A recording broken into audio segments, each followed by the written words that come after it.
오늘 말씀의 제목, 하나님께 영광이고 사람들 중에 평화입니다. 언제나 세상은 사람들이 얘기하죠. 마지막 때다, 마지막 때다, 마지막 때다. 그리고 언제나 얘기합니다. 세상은 더욱더 악해졌다, 더욱더 악해졌다 얘기합니다. 근데 저는 솔직히 더 악해진지 잘 모르겠어요. 더 악해진지 모르겠어. 그냥 옛날부터 악했어요. 옛날부터 원래 악했어. 계속 악했어요. 더 나아진 적이 없었어요. 사람들이 더 전쟁의 소식이 없었던 적도 없었고, 사람들이 다른 사람을 해코지하며 괴롭히지 않았던 적도 없었고, 언제나 마지막 때 같은 느낌이 많이 들었습니다. 예전에 여러분들 한번 생각해 보십시오. 유럽에 흑사병이 돌며 많은 사람들이 죽어갈 때 그들은 뭐라고 했을까요? 마지막 때라고 했을 것입니다. 진정 마지막 때다. 그리고 지금은 튀르키예지만 그쪽으로 많은 이슬람들이 쳐들어오면서 많은 크리스찬들과 또한 이 유럽에 있는 많은 사람들을 치며 죽이고 짓밟을 때 사람들은 뭐라고 했겠습니까? 마지막 때라고 얘기했을 거예요. 마지막 때다. 뿐만 아니라 오늘 성경 말씀에 나오고 있는 이 시대조차도 마지막 때나 마찬가지라는 생각이. 왜냐하면 이미 여러 차례 전쟁이 휩쓸고 지나간 너무나도 어두운 이스라엘의 과거였기 때문에. 예수 그리스도께서 태어나시던 그 당시는 세상 밝고 기쁨으로 찬 그러한 상황에 예수님께서 오신 것이 아닙니다. 가장 어둡고 더 어두운, 가장 죄에 빠져있는 그 당시에 이스라엘에 예수님께서 오셨기 때문입니다. 오늘 성경 말씀 볼 때 누가복음 2장 1절 말씀 볼까요? 그때 가이사 아구스도가 영을 내려 천하로 다 호적하라 하였으니 라고 하였습니다. 여기서 나오고 있는 가이사는 이 가이사르를 얘기하죠. 가이사르는 여기입니다. 이게 로마의 가장 최고 지도자예요. 그런데 각각 나라들을 점령할 때마다 그곳에서 봤을 때, 자기네가 봤을 때, 가이사르가 봤을 때 모든 나라들의 고유한 법을 다 인정해 줬습니다. 웬만하면 다 인정해 줬어요. 그렇지만 점령한 나라마다 가장 최고의 통치자는 바로 가이사라인 것에 대해서 인정을 받아야 되고, 그것에 대해서 거부하지만 않는다면 그들이 하고 싶은 대로 잘 놔뒀던 것입니다. 그런데 이스라엘은 가장 큰 권력을 누가 가지고 있을까요? 가장 큰 권력은 바로 대제사장이 갖고 있습니다. 아무리 왕권을 갖고 있다 하더라도 가장 큰 권력은 대제사장이 갖고 있는 거예요. 그래서 이 대제사장 권세를 바로 가이사랴가 갖고 있었어요. 이 가이사 아구스도가 그것을 가지고 있었던 것입니다. 그렇기 때문에 자기가 생각했을 때 내가 대제사장이니까 내 맘대로 다 따라야 돼. 그러니까 이제부터 너희들 하나님 섬기는 거 나 그거 막지 않는다. 다만 성전에다가 가이사랴의 동상을 세워야 된다 라고까지 했던 일이 있는 것입니다. 유대인들에게 있어서 이 성전에 다른 사람, 죽은 사람의 상을 세우는 것, 바로 그 전 가이사랴의 동상을 세운다는 것은 도저히 상상도 할 수 없는 너무나도 큰 일이었던 것입니다. 그럼에도 불구하고 이것을 가이사 아구스도가 그 전 가이사의 동상을 곳에다 세웠던 것입니다. 그야말로 유대인들에게 있어서는 마지막 때다. 가장 더러운 때다. 가장 우리가 슬퍼해야 될 때다. 나라도 빼앗겼고 성전까지 빼앗겨버렸구나. 가장 슬퍼할 때다 라고 이야기하는 그 때가 바로 지금입니다. 성경 말씀, 그래서 첫 번째로 봤을 때 황제의 인구조사 및 예언의 성취에 대해서 여러분들에게 말씀을 전하겠습니다. 아까도 말씀드렸다시피 가이사는 황제였습니다. 이 황제가 많은 나라들로, 자신의 나라들로 세금을 걷기 위해서 인구조사를 시작하였습니다.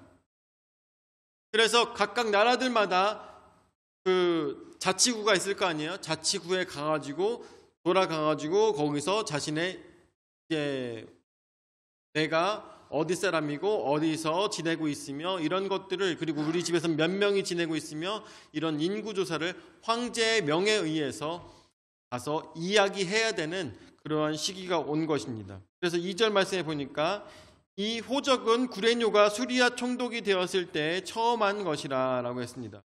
구레뇨라는 사람이 수리아, 지금으로 말하면 시리아인데 시리아의 총독이 되었을 때 처음 한 것이라 얘기하고 있습니다. 3절에 모든 사람이 호적하러 각각 고향으로 돌아가매 라고 했습니다. 이게 되게 재밌는 건데 3절 말씀에 나오는 것처럼 모든 사람이 호적을 하러 자기네 동네로 돌아가고 있는 것이에요. 지금으로 따지면 제가 지금 본 적이 서울시 마포구 도화동인데 호적을 하러 서울시 마포구 도화동까지 돌아가는 거예요. 돌아가가지고 나 호적하러 간다 이렇게 하면서 그걸 가는 거죠. 근데 이게 더 웃긴 거는 뭐냐면은 로마의 법은 그렇게 깐깐하지 않습니다. 로마의 법은 니네 호적하러 갈 때 그냥 너 있는 데서 해. 그냥 너희 있는 동사무소에서 해. 우리는 그런 거 갖고 신경 쓰지 않아. 인구만 몇 명인지 알면 되는 거지 꼭 너희 고향까지 본적까지 돌아가지고 하지 마 라고 하는데 유대인들은 어떻게 했느냐? 아니다. 우리는 우리 방식이 있다. 우리는 로마의 말을 따르지 않는다 라고 하면서 굳이 그러지 않아도 되는데 굳이 로마 사람들의 명령을 따르지 않냐고 자신의 본적을 찾아서 호적을 하러 가고 있는 것입니다. 4절 말씀에 요셉도 다윗의 집 족속이므로 갈릴리 나사렛 동네에서 유대를 향하여 베들레헴이라는 다윗의 동네로 라고 이야기하고 있습니다. 자, 그래서 오늘 성경 말씀 한번 또 찾아봤으면 좋겠는데 이가서 5장 2절 말씀 한번 찾아줄까요? 이가서 5장 2절 말씀에 나온 것처럼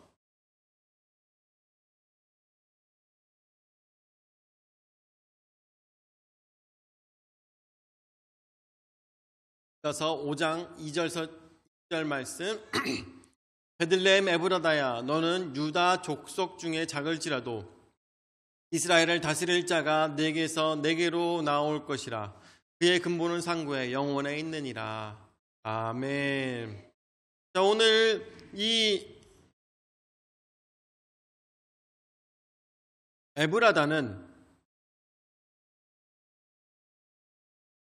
오늘 말씀에 나오고 있는 베들레헴 에브라다는 예루살렘에서 약 7km 정도 떨어졌다고 합니다. 7km 정도 거리에 있는 장소이고 또한 나사렛에서는 약 144km 정도 떨어진 곳이에요. 근데 굳이 자, 아까도 말씀드렸다시피 굳이 그 말을 안 듣고 호적을 하러 144km를 걸어와서 그거를 임신을 한 아내를 데리고 그것을 굳이 하고 있다. 야, 정말 대단하지 않나? 이런 생각이 들더라고요. 정말 대단하지 않나? 이런 생각이 들었는데 이것은 왜 그럴까요? 아마도 마리아를 사랑하는 마음에 그렇게 한 것이라고. 마리아를 사랑하는 마음에 만약에 청주에서 아기를 낳는다고 하면 청주가 아니죠. 청주. 만약에 저 어렸을 때 모충동에서 아기를 낳는다 싶으면은 그 집에 아기가 몇 명 있고 그 집에 누가 몇 명 살고 뭐 이런 것까지 동네 사람들이 다 알고 있는 상황에 저 집에 쟤는 지금 요셉하고 정혼한 사이인데 아니 누구인지 모르겠지만 요셉의 아기인지 언제인지 모르겠지만 결혼하기 전에 아기가 나왔네? 라고 동네 사람들이 다 알게 될 상황인 것이죠. 그래가지고 거기서 벗어나서 굳이 베들레헴 에브라다까지 와가지고 거기서 아기를 낳았다는 것입니다. 저는 대충 좀 가까운 데서 할 것 같은데 그렇게 멀리까지 걸어와가지고 아기를 낳았다는 것. 정말 재밌는 것은 무엇이냐? 바로 이 가이사 아고스도가 인구 조사를 시킴으로 인하여서 알게 모르게 자기도 모르게 이 로마의 황제로 인하여서 바로 이 예언이 성취됐다는 것입니다. 베들레헴 에브라다야, 너는 유다 족속 중에 작을지라도 이스라엘을 다스릴 자라 네게에서 네게로 나올 것이라.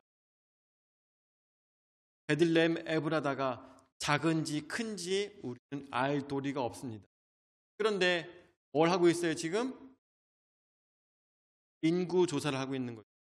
인구 조사를 하면서 베들레헴 에브라다는 작다는 것을 알게 되었으며, 뿐만 아니라 예수님께서 나시는 곳이 지금 살고 있었던 나사렛이나 이런 동네가 아니라 베들레헴 에브라다에서 예수님이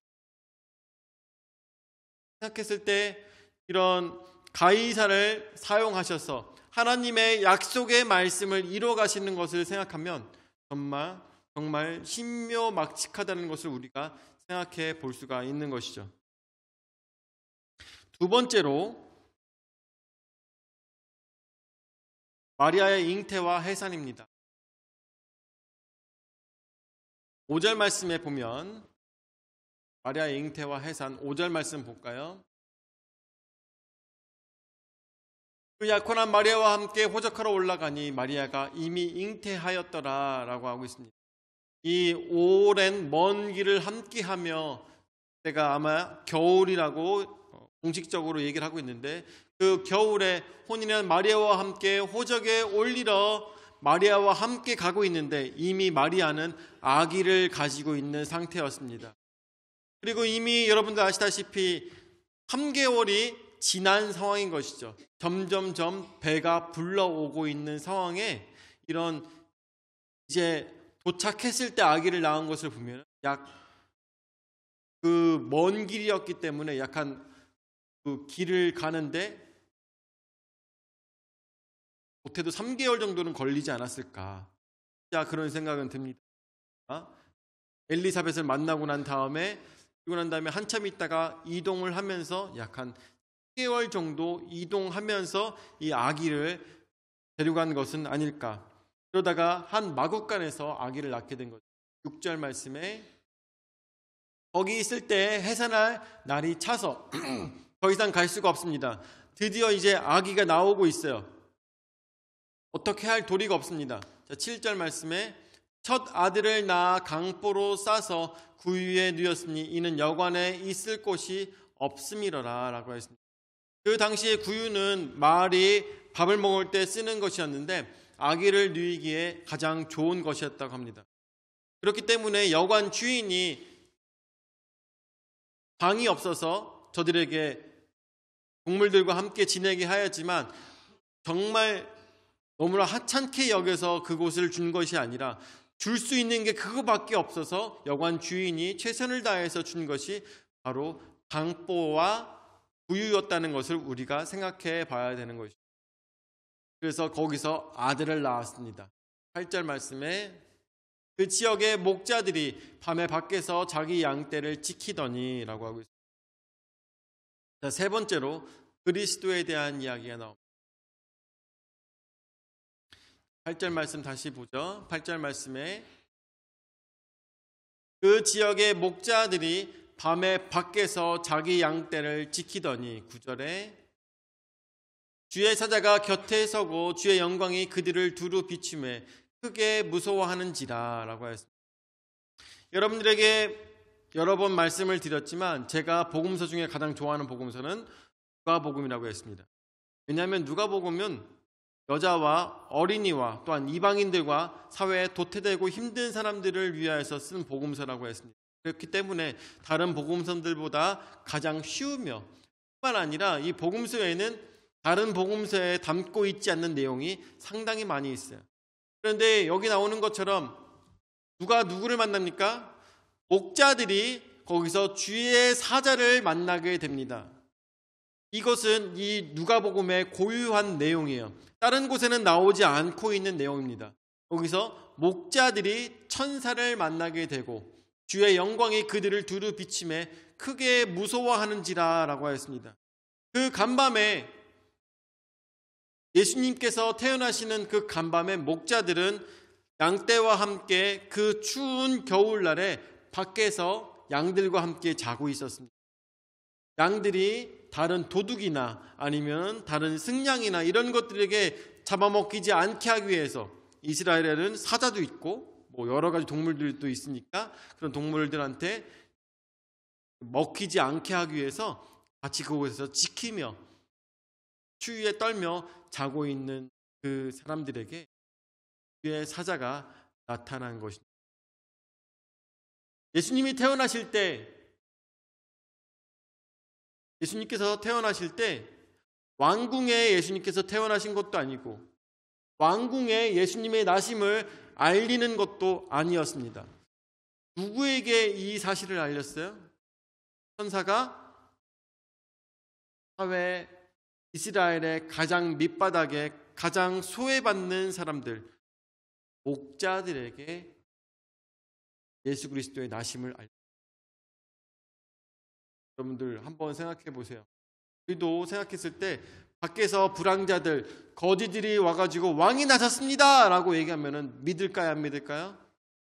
안 믿겠죠. 근데 이런 것과 마찬가지라는 것입니다. 이 목자들이 예수 그리스도의 나심을 주의 사자들로 하여금 이야기를 들었지만 저들은 다른 사람들에게 얘기해도 말을 믿어주지 않을 만큼 너무나도 사회적 지위가 낮은 사람들이었어요. 그럼에도 불구하고 이 사실을 누가한테 이 사실을 이 목자들이 얘기한 것이죠. 우리가 예수님이 태어나실 때 그 천사들을 만났었다라고 증언하였기 때문에 누가가 그 내용을 쓴 1절 말씀에 천사가 이르되 무서워하지 말라 보라 내가 온 백성에게 미칠 큰 기쁨의 좋은 소식을 너희에게 전하노라. 너희들 이제까지 살아오느라 너무 힘들었을 텐데 소외받고 또한 치임받고 사람들이 너희를 정말 사람으로 치지도 않을 정도로 굉장히 힘들고 어려운 삶들을 살았을 텐데 그런 자들에게 너희에게 이야기한다. 이제 너희에게 큰 기쁨의 소식을 전하노라. 1절 말씀에 오늘 다윗의 동네에 너희를 위하여 구주가 나셨으니 곧 그리스도 주시니라. 아멘. 그렇습니다. 가장 큰 기쁨의 소식을 저들에게 전하였습니다. 여러분들, 우리 이 세상 살아가면서 가장 큰 기쁨의 소식이 무엇입니까? 내 자식이 좋은 대학에 붙었을 때, 그리고 내가 로또에 맞아가지고 차를 사게 됐을 때 아닙니다. 내가 가장 좋은 집을 당첨받았을 때 아닙니다. 그것보다 더 중요한 것은 나에게 영원한 삶이 주어질 수 있다는 가장 큰 기쁨의 소식이 오늘 우리에게 이 기쁨의 소식이 로부터 천사들로부터 우리에게 왔다라는 것을 우리는 생각해야 될 것입니다.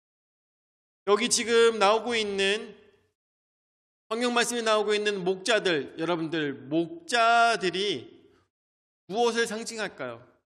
아까도 말씀드렸다시피 사회에 결코 이름나지 않는 자들, 그런 자들의 모습이 바로 목자들의 모습 속에서 비춰지고 있는 바로 나의 모습이나 마찬가지인 것입니다. 나의 모습, 정말 말 그대로 선량하게 살아가고 있고 다른 사람에게 해코지하지 아니하며 많은 돈을 모으기 위해서 다른 사람들을 괴롭히는 자도 아닌 바로 소소하게 살아가고 있는 그야말로 소시민들, 하나님께서 베풀어 주신 사랑에 만족하며 그것만 가지고 살아가고 있는 모든 자들에게 무슨 소식입니까? 기쁜 소식을 전한다고 이야기하고 있습니다. 가장 기쁜 소식, 그것은 바로 주 그리스도 주, 바로 메시아의 나심을 우리에게 좋은 소식으로 알리고 있는 것입니다.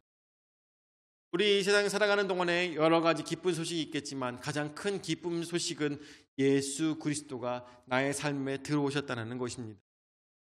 죄되었던 우리의 삶을 다 바꿔서 이제 구원받는 자로 우리를 일으켜 세우신다는 것이 우리 인생에서 가장 큰 기쁨이신 것을 믿으시기 바랍니다. 우리는 이제 이 세상에서 당하고 있는 모든 고통의 시간들이 다 끝나게 되었을 때 예수 그리스도를 영접할 수가 있는 것입니다. 왜냐하면 예수님께서 바로 그리스도이시며 우리의 주인 되심을 우리는 믿는 사람들이기 때문인 것입니다. 여러분들에게 아까 말씀드렸죠. 이 세상은 언제나 마지막 때였습니다. 언제나 마지막 때였고 더 좋아진 때가 없었다라는 것이죠. 여러분들, 지금도 세상에는 질병이 창궐하며 지금도 굶어 죽는 사람들이 창궐하며 지금도 많은 전쟁의 소식들로 죽어가는 너무나도 많은 사람들이 있습니다. 사람들은 이념을 가지고 서로가 서로를 미워하며 서로가 서로를 의식하지 아니하며 서로가 서로를 사람으로 대하지 아니하며 차별하며 모든 더러운 것들로 서로 미워하고 있는 이 세상 속에서 지금이 마지막 때 같은 정말 2000년이 흐르도록 오랜 인간의 역사 속에서 언제나 마지막 때 같은 그런 삶을 살아오고 있었지만 이제는 그 예수 그리스도를 통하여서 우리에게 기쁜 소식이 전해지고 그 기쁜 소식을 듣고 그 기쁜 소식을 믿는 모든 자들에게 이 마지막 때는 기쁜 소식이 되어서 기쁨의 날이 되는 것을 믿으시기 바랍니다. 오늘도 여러분들 예수 그리스도의 나심을 함께 기뻐하시는 풍성한 침략의 모든 성도들 되셔야 되겠습니다. 우리 혹시 나에게 지금도 어려운 일들, 고통스러운 일들이 있습니까? 예수님을 믿으시기 바랍니다. 예수님 속에 구원이 있고 예수님 속에 생명이 있습니다.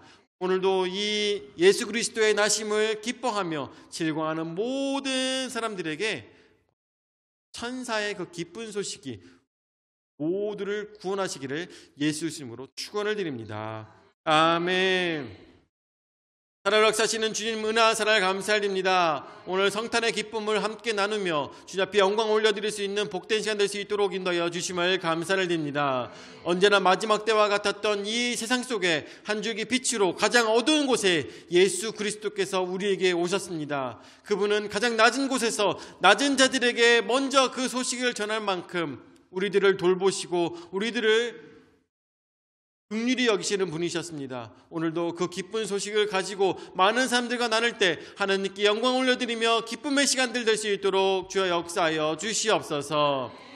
이제는 자기 몸 버려 죽기까지 우리 죄를 담당하신 구주 예수 그리스도의 은혜와 자기 외아들을 주기까지 우리를 사랑하신 아버지 하나님의 무한하신 사랑과 성령 하나님의 감화 감동 역사 교제 위로 내주하시는 은혜가 예수 그리스도의 나심을 이 기쁜 소식을 온 백성들과 함께 맛보며 즐거워하며 주 앞에 영광 올려드리고자 하는 모든 성도들 머리 위에 영원히 함께 하실지어다. 아멘.